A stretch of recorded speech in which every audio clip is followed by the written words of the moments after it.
Bonjour à tous. Aujourd'hui, je vous propose qu'on parle un petit peu étalonnage de machines. Une procédure très très importante dès qu'on travaille avec un logiciel de gestion de train, que ce soit CDM ou un autre. Il faut absolument au moins connaître un paramètre, la vitesse maximum de la machine.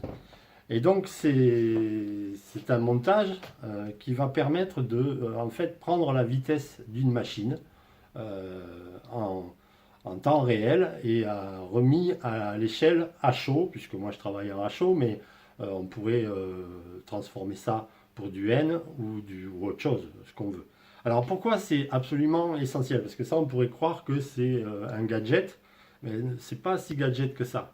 On a absolument besoin de savoir la vitesse maximum de la machine pour que la courbe de vitesse qu'on va effectuer dans CDM lors de l'étalonnage corresponde. Hein. Souvent, les gens négligent un petit peu ce paramètre.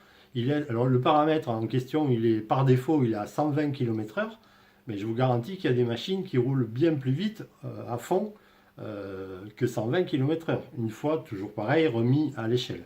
Donc ça va devenir essentiel. Ça, ou tout bêtement, avant d'avoir ça, je faisais avec un chronomètre. On prend un repère sur le réseau, on fait démarrer la machine, on la laisse tourner bien avant pour que la vitesse soit stable. On déclenche le chronomètre arrivé au repère et on redéclenche on arrête le chronomètre arrivé à un autre repère. Alors, on divise la, la, la, je vais y arriver, la distance entre les deux repères par le temps, et puis du coup on fait le calcul pour remettre tout ça en HO et voilà, on a notre résultat. Bon, cet appareil-là va nous permettre d'avoir tout ça automatiquement. Donc je pense que c'est plutôt pas mal. Alors c'est un truc, ça date déjà d'un peu, on m'a soumis ce truc-là, ce code et ce montage il y a déjà pas mal de temps. Le truc c'est que ça fonctionnait pas. Ça donnait des valeurs complètement, des mesures complètement erratiques. Alors il y avait un petit peu du code, mais il y avait aussi surtout beaucoup de au niveau électronique, ça n'allait pas. Alors là, je vous parle de code. Y aurait-il un Arduino là-dessous? Eh bien oui, on ne voit pas l'Arduino, mais en fait, il y a le microcontrôleur d'un Arduino. Alors ça aussi, je vous ferai une vidéo un jour pour vous montrer comment programmer un microcontrôleur Arduino en dehors d'une carte. Et voilà, pour pouvoir l'implanter sur un projet à vous en dehors d'une carte Arduino. Ça permet de faire des montages, voilà, une fois que c'est fini, c'est fini. Après, il y a toujours moyen évidemment de reprogrammer le microcontrôleur, il est monté sur support, donc il n'y a pas de souci. Alors, le code en question qu'on m'avait filé, il a fallu que je le transforme un petit peu, et surtout, il a fallu que je rajoute ici deux transistors qui vont absolument tout changer, qui vont faire en sorte que ce que va recevoir le microcontrôleur soit bien stable. Donc voilà, alors comment ça marche? Alors, je ne suis pas sûr que vous verrez la lumière infrarouge, ça marche avec des diodes infrarouges. Là, il y en a une là, peut-être qu'on voit avec la caméra, ça arrive à choper un petit peu l'infrarouge. Voilà, donc il y a des LED infrarouges. Et puis en face, il y a des photodiodes. Voilà, une ici et une autre là. Alors moi, j'ai choisi une distance entre les deux de 35 cm. Et voilà, et ça, on verra le code. Et le code, évidemment, je vous le donnerai, bien entendu. Donc on va poser ça par-dessus la voie, ici comme ça, sur une portion droite évidemment. Alors, on va bien le centrer, faut pas frotter. Donc là nous allons démarrer la machine. Voilà. La machine arrive.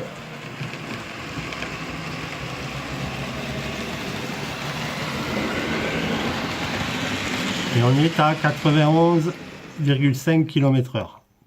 Ok, maintenant on va reculer la machine.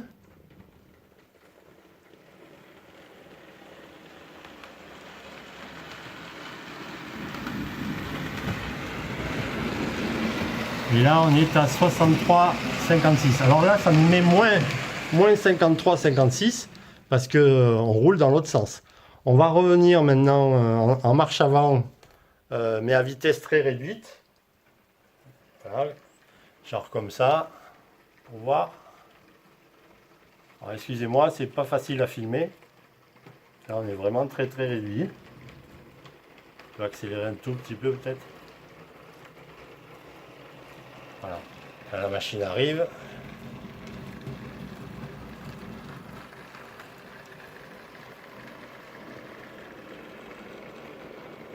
Et voilà. Là, j'espère qu'on voit bien.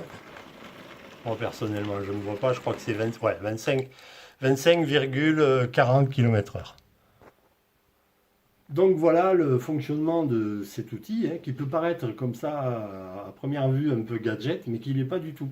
Parce que vous allez comme ça avoir directement la vitesse, au moins la vitesse maximum de votre machine, et on peut aller beaucoup plus loin en fait.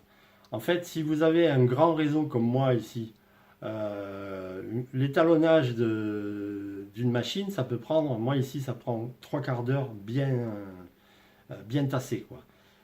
Donc c'est un peu long. Il y a ça d'abord. Ensuite, moi ici aussi, j'ai deux boucles. Enfin, j'ai une boucle de retournement simple à chaque bout du réseau. C'est-à-dire une boucle de retournement simple, c'est quoi? C'est juste un aiguillage. On se retourne et on revient sur cet aiguillage. Donc du coup, CDM, pendant la procédure d'étalonnage, est obligé d'arrêter la machine, de manœuvrer l'aiguillage et de faire redémarrer la machine. Ce qui rallonge encore un petit peu plus le temps. Donc en fait, on pourrait très bien utiliser cet outil pour faire tout l'étalonnage de la machine. Je m'explique, avec la DR5000 ou toute autre centrale, on va pouvoir régler par exemple la vitesse à 50% en cran Enemera. On va se mettre, si on est en 128 crans, on va se mettre au 64e cran, on aura donc la vitesse à 50%.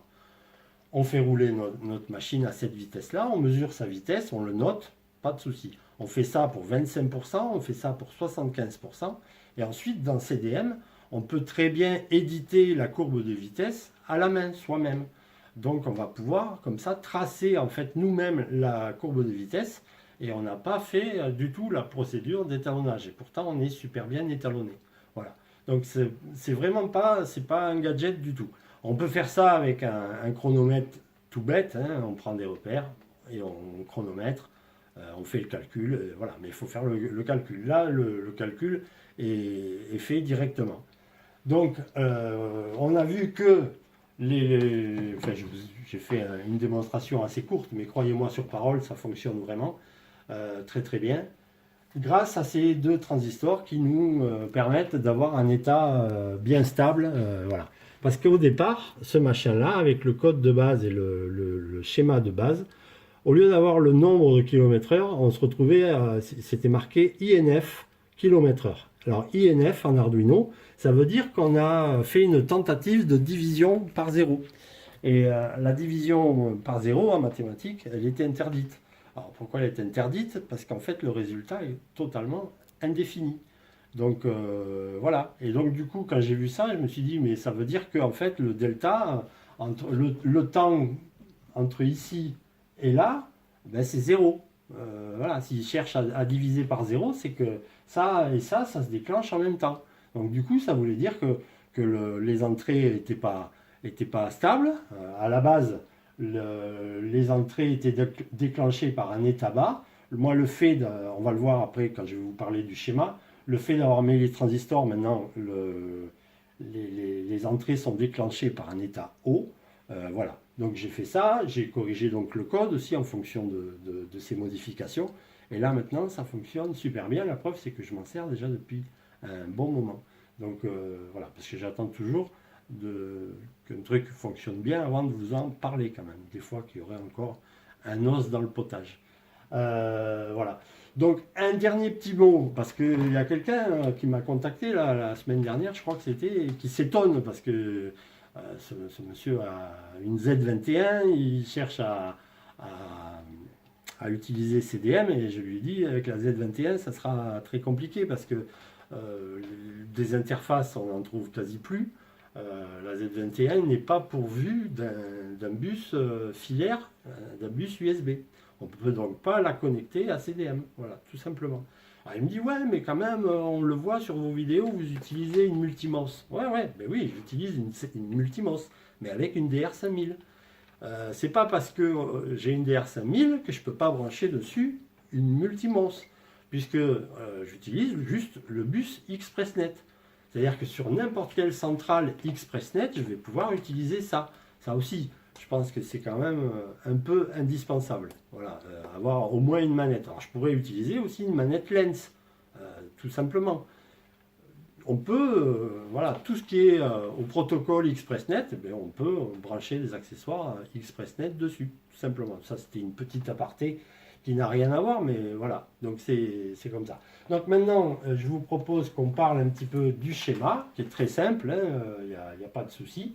Et puis un peu du code aussi, bon, on ne va pas tout décortiquer, mais voilà, je vous montre ça tout de suite. Donc, je vous propose qu'on regarde déjà le schéma. Alors, le schéma, je l'ai réalisé sur EasyEDA. Quand vous avez des schémas à faire bien propres, ben, utilisez EasyEDA, c'est très pratique. Alors, j'ai quand même fait une capture d'écran pour l'avoir plus gros et que ça prenne tout l'écran, quoi, voilà. Vous verrez mieux. Alors, qu'est-ce qu'il nous faut? Eh ben, il nous faut une Arduino Uno ou une Nano, ça fonctionne de la même manière, pas de problème. Ensuite, on tire deux lignes, une ligne sur le 5 volts, ici, une ligne sur le GND, voilà, je l'ai pris en haut, mais on peut le prendre ici aussi, hein, voilà. J'ai pris en haut à droite, mais on peut le prendre ici, voilà. Donc, et là-dessus, on va venir câbler deux cellules, chacune composée d'une diode émettrice d'infrarouge et une diode réceptrice d'infrarouge. Alors pour ça, il vous faut un couple émettrice-réceptrice qui travaille sur la même longueur d'onde. Ici, l'émettrice, c'est donc une SFH 415. Elle émet sur une longueur d'onde de 950 nanomètres. Donc il nous faut une réceptrice qui travaille aussi dans cette longueur d'onde, une SFH 205. Alors je vais quand même vous montrer à quoi ça ressemble pour les débutants. Ici, ça ressemble à ça. Au niveau réceptrice.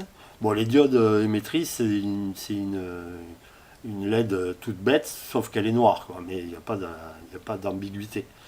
Là, par contre, il faut quand même savoir où est le côté qui est sensible à la lumière. Mais le côté sensible à la lumière, en fait, c'est le côté bombé, là, hein, c'est l'arrondi. Donc voilà, il faudra mettre ça en face, la LED émettrice, tout simplement. Donc on voit qu'on est bien, où est-ce que c'est voilà, on est bien sur 950 nanomètres, voilà. Bon. C'est tout ce que j'ai à dire à ce niveau-là. Donc je reviens sur le schéma. Alors ici, donc deux cellules, émettrice-réceptrice, une ici, donc, et une autre là. Voilà. Alors à la base, il n'y avait pas sur le schéma qu'on m'avait filé comme ça, il n'y avait pas ces transistors. Je vais vous expliquer le pourquoi du comment, parce que ce sont ces transistors qui font que ça va vraiment fonctionner sans faille.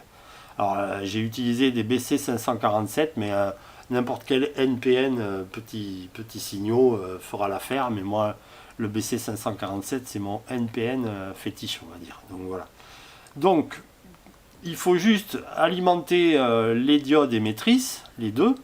Il faut qu'elles soient juste tout bêtement allumées, il n'y a pas de code ou quoi, c'est pas comme une télécommande de télévision, hein. Donc il faut les garder allumées tout le temps. Donc on fait ça en mettant évidemment une résistance de limitation de courant, une 330 ohms, en respectant bien la polarité, bien sûr, tout comme d'habitude. Ensuite, la diode réceptrice, elle, c'est un petit peu plus compliqué, c'est un petit peu déroutant peut-être pour les débutants. On va la câbler en polarisation inverse. C'est-à-dire qu'on va mettre la patte la plus courte, le côté moins en fait, on va le mettre au plus. Et on va rejoindre le GND à travers une résistance de 220 kΩ.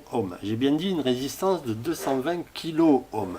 Parce que je connais quelqu'un qui, là, une fois comme ça, avait mis à la place de 220 kg, il avait mis 220. Il s'était dit, ouais, c'est 220. Non, non, entre 220 kg et 220 hommes, il y a un ratio de 1 pour 1000 quand même. Hein. Je sais bien que souvent on a droit à une certaine tolérance au niveau de la valeur des résistances, mais là, à ce point-là, non, quand même pas. Donc voilà.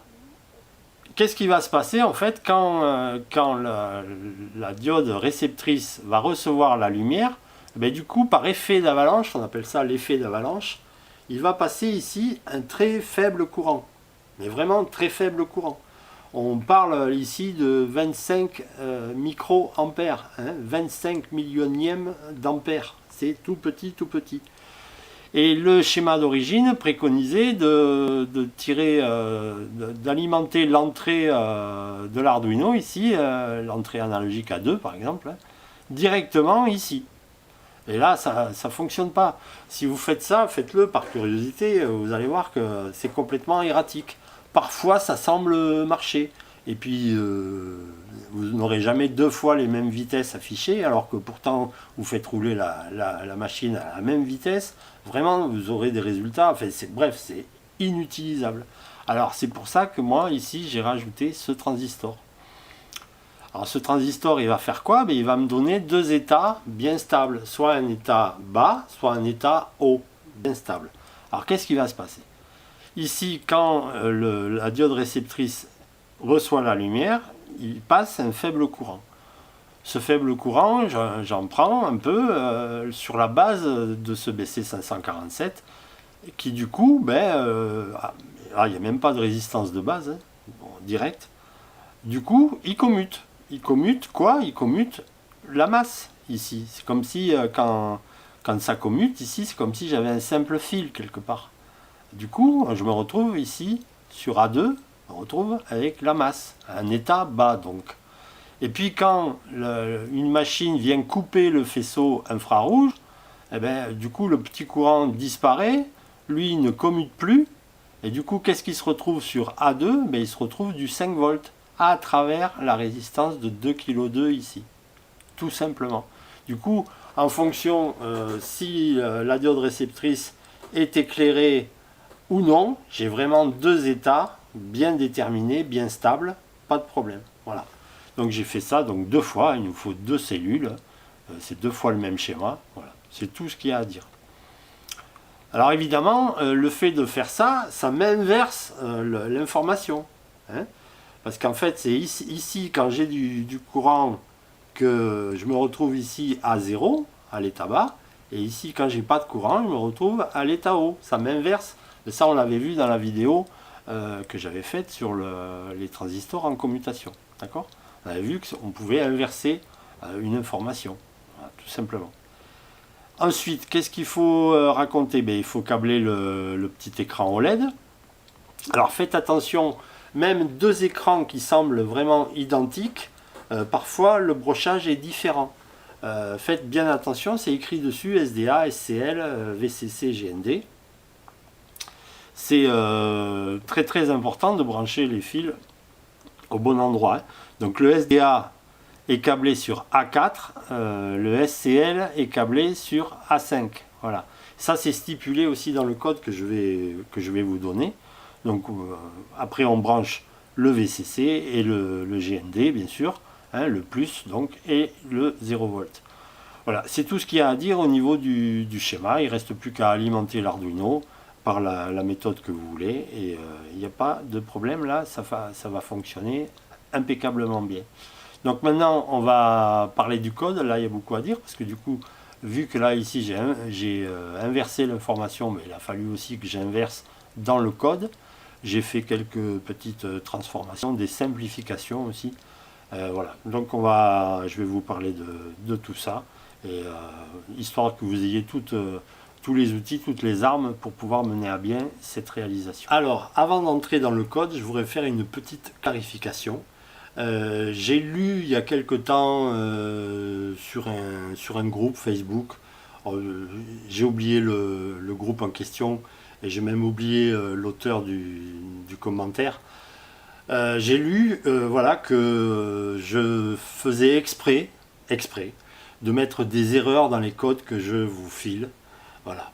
je faisais exprès de vous mettre des erreurs dans les codes Arduino que je vous donne. Alors ça m'a attristé, ça m'a attristé. Je crois que j'ai même pas répondu, je sais plus, ça fait déjà un petit moment que j'ai vu ça. Je sais pas comment on peut croire un truc pareil. Voilà, comment, il faudrait vraiment que je sois tordu pour faire un truc pareil. Non, les codes que je vous donne, ils fonctionnent. Ils ont été testés et retestés. Si j'ai pas le temps ou si le projet, j'en ai pas besoin personnellement, si j'ai pas le temps de le tester en vrai, je le teste au moins sur Tinkercad et je dis à la personne à qui je donne le code, je dis attention, j'ai pas testé le truc en vrai, mais par contre je l'ai testé sur Tinkercad. Ça c'est vraiment un minimum. Donc voilà, non, je ne fais pas exprès d'écrire des erreurs dans mes codes Arduino. Je ferais vraiment être tordu. Mais celui qui pense ça, je pense que lui, vraiment, il est tordu. Voilà, ça c'était une petite parenthèse parce que quand même, je trouve que ça pourrait même un peu décourager les bonnes volontés. Voilà. Alors, on va parler du code maintenant. Alors, au tout début du code, je redonne la nomenclature de tout le matériel qu'il vous faut. Donc, les références des diodes émettrices et diodes réceptrices, le transistor, l'écran, les résistances, enfin bon, bref, il y a tout. Ensuite, vu on utilise un écran OLED, il nous faut la librairie wire.h qui va nous permettre de travailler en I2C et la librairie Adafruit SSD 1306. Donc il faut quand même être capable de savoir installer une bibliothèque, deux bibliothèques en l'occurrence, si elles n'y sont pas déjà dans votre IDE Arduino.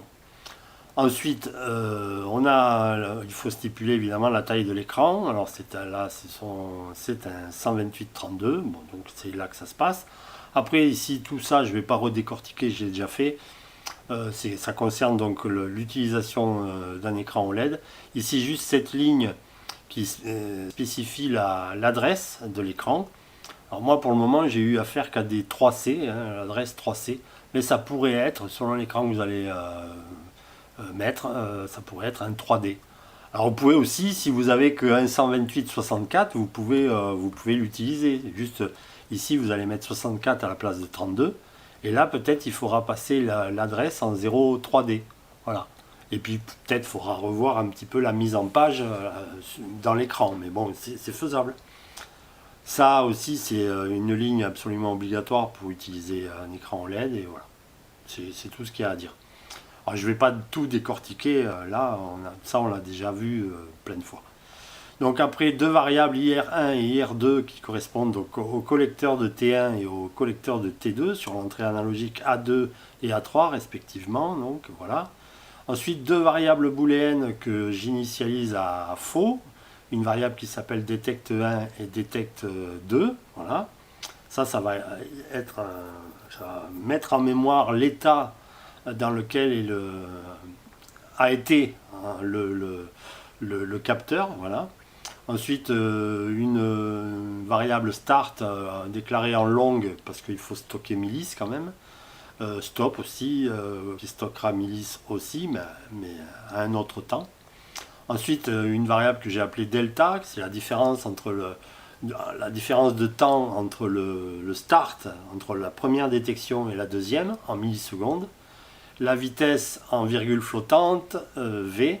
Alors virgule flottante, mais attention, en Arduino, on utilise la notation anglo-saxonne, on n'utilise pas les virgules pour les nombres décimaux, on utilise le point, 0.0.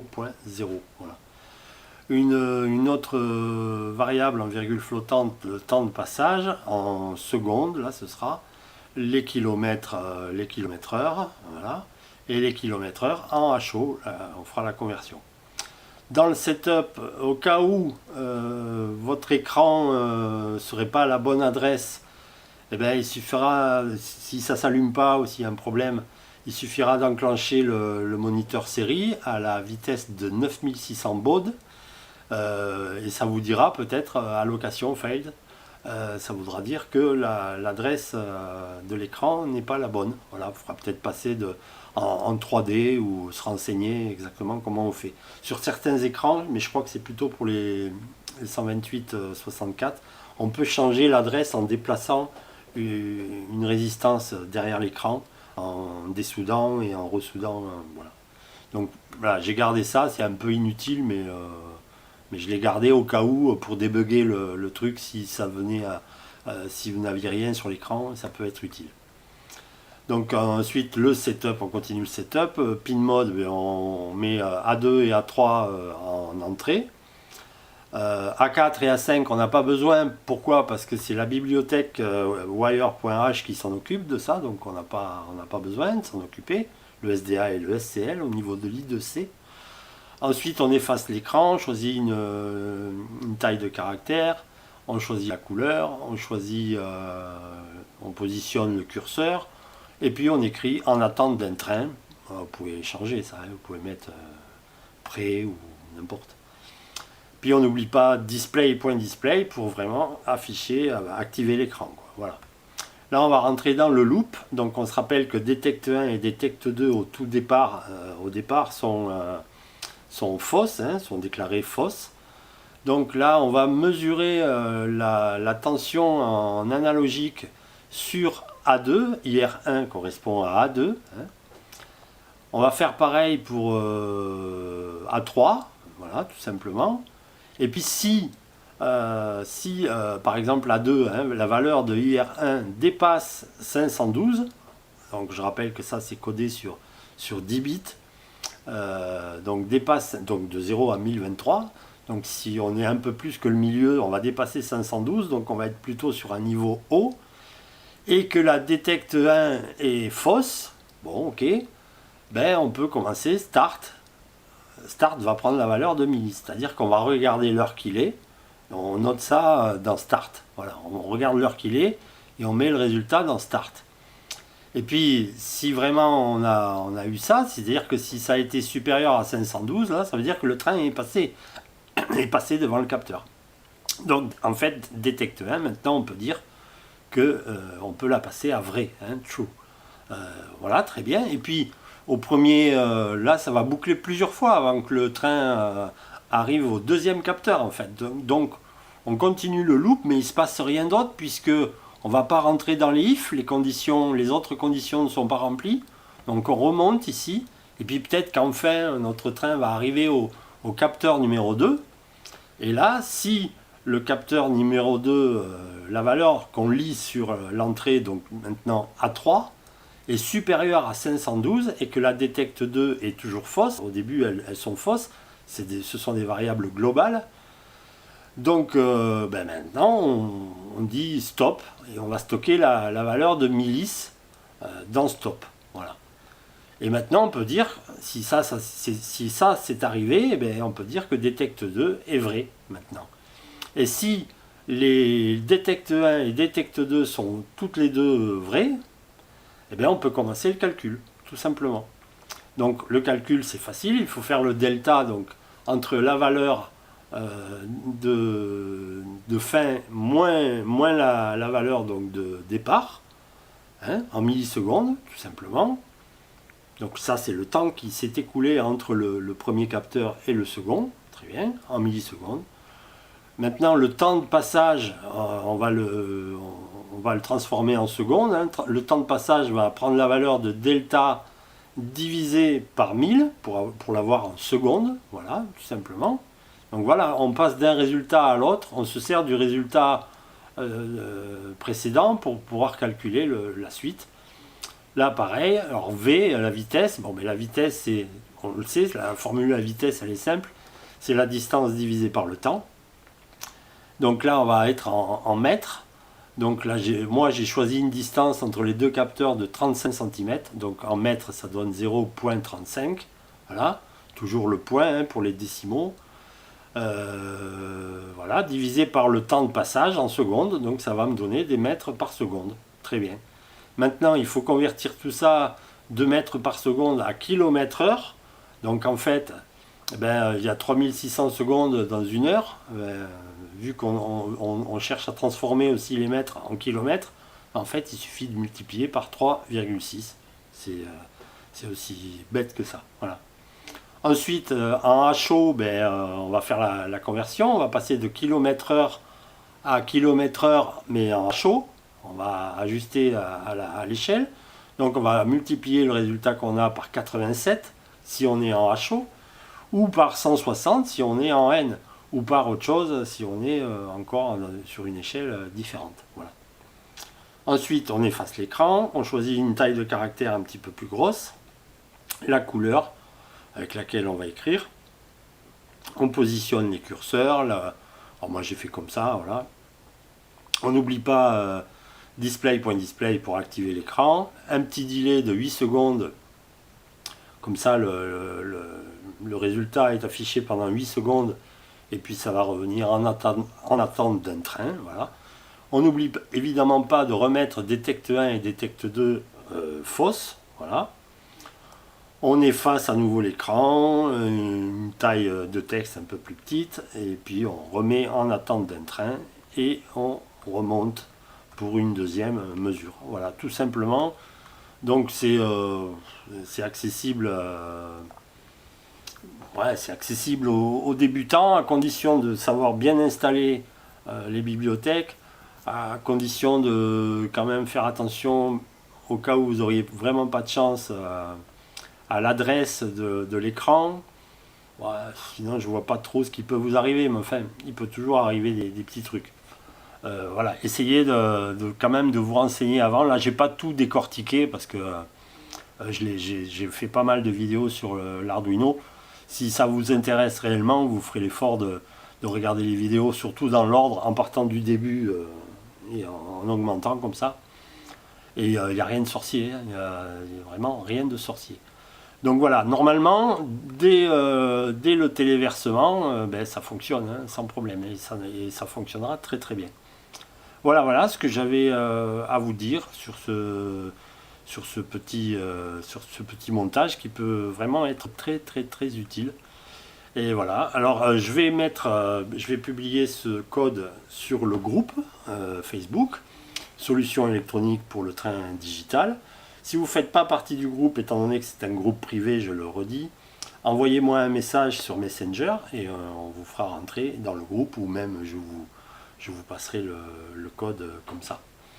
Voilà. Il me reste à vous remercier pour votre fidélité et je vous dis à très bientôt. Ciao.